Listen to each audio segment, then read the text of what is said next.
গরম আছে, আস্তে আস্তে খাও তোমরা। তুমি খাবে? তুমি খাবে? নাও, অনি পাপাকেও দিয়ে দিচ্ছে। অনি পাপার খুব পছন্দ এই পাস্তা। বাবু কেমন হয়েছে? ভালো।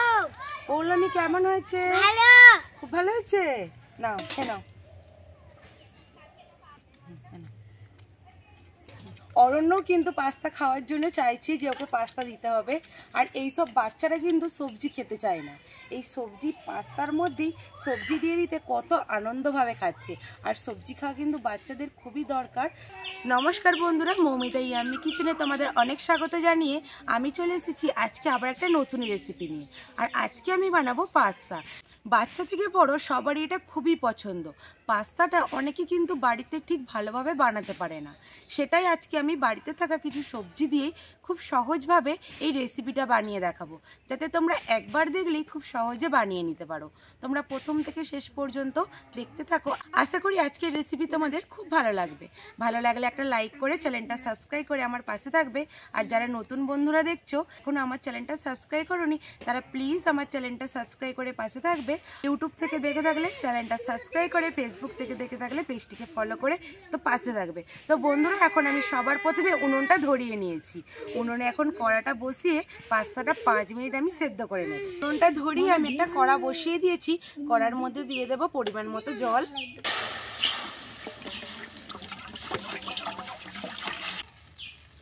জলের মধ্যে দেব অল্প পরিমাণে লবণ, যাতে পাস্তার মধ্যে লবণটা খুব ভালোভাবে ঢুকে যায়। এখানে আমি 400 গ্রাম পাস্তা নিয়েছি। পাস্তাটা তোমরা কম বেশি করে নিয়ে নিতে পারো। এখন এই গরম জলের মধ্যে পাস্তাটাকে আমি দিয়ে দেব।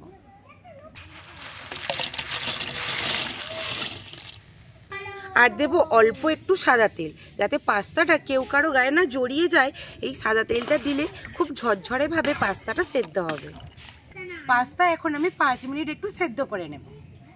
এখানে 5 মিনিট হলো আমি পাস্তাটা খুব ভালো করে সেদ্ধ করে নিয়েছি। পাস্তাটা এখন আমি নামিয়ে নেব। আর পাস্তাটা এখন কিন্তু একদম কাদা কাদা হয়ে যায়নি, কতটা সুন্দর ঝরঝরে রয়েছে। ঠিক এই রকম অবস্থাতে পাস্তাটা নামিয়ে নিতে হবে। এইভাবে আমি পাস্তাগুলোকে ছেঁকে একটা প্লেটের মধ্যে তুলে নেব। বন্ধুরা, আমি পাস্তাটা ঢেলে কড়াটা ভালো করে আবার পরিষ্কার করে ধুয়ে উনুনে বসিয়ে দিয়েছি। এখন কড়ার মধ্যে আমি দেব সাদা তেল। আর আজকে আমি পাস্তাটা বানাবো কিছু সবজি দিয়ে। এই সবজিগুলো বাচ্চারা কিন্তু খেতে চায় না। এইভাবে পাস্তার মধ্যে একটু সবজি দিলে বাচ্চারা খুব ভালোভাবে সব সবজিগুলো খেয়ে নেবে। আর এখানে আমি সবজি নিয়েছি, এখানে বিনস, আলু, গাজর, আর এখানে নিয়েছি একটু পেঁয়াজ কুচি, আর এখানে একটু আদা কুচি। এখন কড়ার মধ্যে আমি দিয়ে দেব সাদা তেল। তেল গরম হয়ে গেছে, তেলের মধ্যে দিয়ে দেবো একটু আদা কুচি। এখানে তোমরা রসুন কুচিটাও দিতে পারো, কিন্তু আদা কুচিটা দিলেও খুব ভালো লাগে। এখানে আদাটা খুব ভালোভাবে ভাজা হয়ে গেছে। এখানে আমি দিয়ে দেবো পেঁয়াজ কুচি।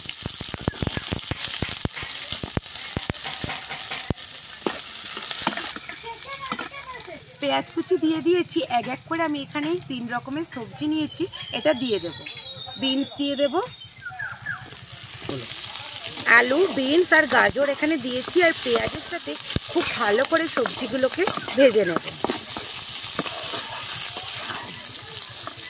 সবজি দিয়ে দিয়েছি, সবজির মধ্যে অল্প একটু লবণ দেব, তাহলে সবজিটা ভালোভাবে সেদ্ধ হয়ে যাবে তাড়াতাড়ি। আর যেহেতু আমি পাস্তাতে আগে থেকে লবণ দিয়েছিলাম, সেই জন্য সবজিতে একটু কম লবণ দেব। এখানে ভাজা হয়ে গেছে। এখানে আমি 2টো ডিম ফাটিয়ে নিয়েছি, সবজির সাথেই খুব ভালো করে ভেজে নেব। ডিমটা সবজির সাথে কত ভালোভাবে ভাজা হয়ে গেছে।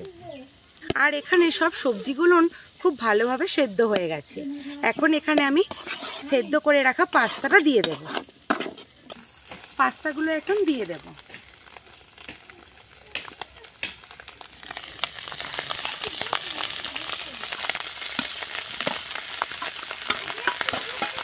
সবজির সাথে পাস্তাগুলোকে খুব ভালো করে একটু মিশিয়ে নেব,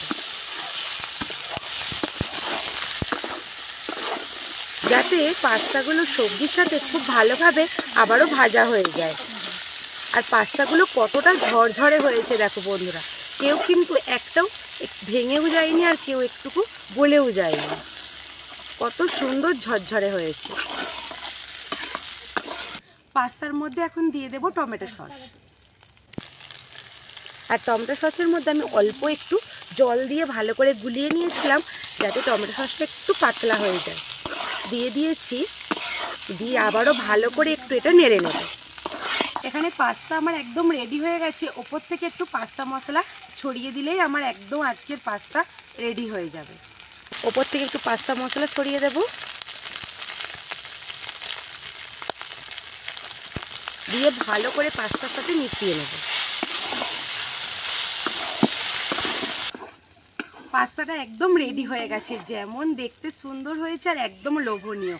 দেখো ঝরে ঝরে পড়ছে পাস্তাটা, একটুকু কিন্তু কেউ কারো গায়ে জড়িয়ে নেই। এখন আমি পাস্তাটা নামিয়ে নেব। পাস্তাতে একটা প্লেটের মধ্যে দু জায়গায় তুলে নিয়েছি। এখানে অর্ণব চলে এসেছে আর এখানে চলে এসেছে আমার ভাগ্নি পৌলমী, আর এখানে অনি পাপাও যোগদান দিয়েছে। ওদেরকে এখন পাস্তাটা টেস্ট করতে দেব কেমন হয়েছে। নাও, এই নাও, গরম আছে, আস্তে আস্তে খাও। তুমি খাবে? তুমি খাবে? নাও, অনি পাপাকেও দিয়ে দিচ্ছে। অনি পাপারও খুব পছন্দ এই পাস্তা। আর হ্যাঁ বন্ধুরা, আমি কিন্তু এই বাচ্চারা খাবে বলে ঝালটা দিইনি। তোমরা চাইলে এখানে কাঁচা লঙ্কাকে কুচি কুচি করেও সবজির সাথে দিতে পারো। বাবু কেমন হয়েছে? ভালো। পৌলমী কেমন হয়েছে? ভালো। খুব ভালো হয়েছে। নাও, খেয়ে নাও। বন্ধুরা, তোমরা তো দেখতেই পেলে যে এই সবজি বাচ্চারা কিন্তু খায় না। এই সবজি দিয়ে অরণ্যও কিন্তু পাস্তা খাওয়ার জন্য চাইছে যে ওকে পাস্তা দিতে হবে।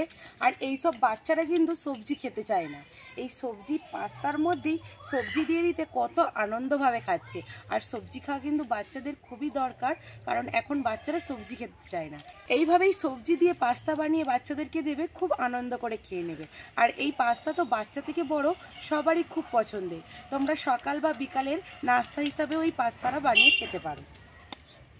না ভালো, আস্তে আস্তে খা। এখন এরা পাস্তাগুলো খেতে থাক, আর আজকের রেসিপিটা আমি এখানেই শেষ করছি। বন্ধুরা, আজকের রেসিপিটা কেমন হয়েছে অবশ্যই কমেন্ট করে জানাবে। ভালো লাগলে একটা লাইক করে দেবে। হ্যাঁ, দেবো। ভালো লাগলে একটা লাইক করে চ্যানেলটা সাবস্ক্রাইব করে আমার পাশে থাকবে। দেখা হবে বন্ধুরা একটা নতুন কোনো রেসিপি নিয়ে। ততক্ষণে ভালো থাকবে, সুস্থ থাকবে, আর আমার সমস্ত রেসিপিগুলো দেখতে থাকবে। তো বন্ধুরা, টাটা। সবাই টাটা করে দাও।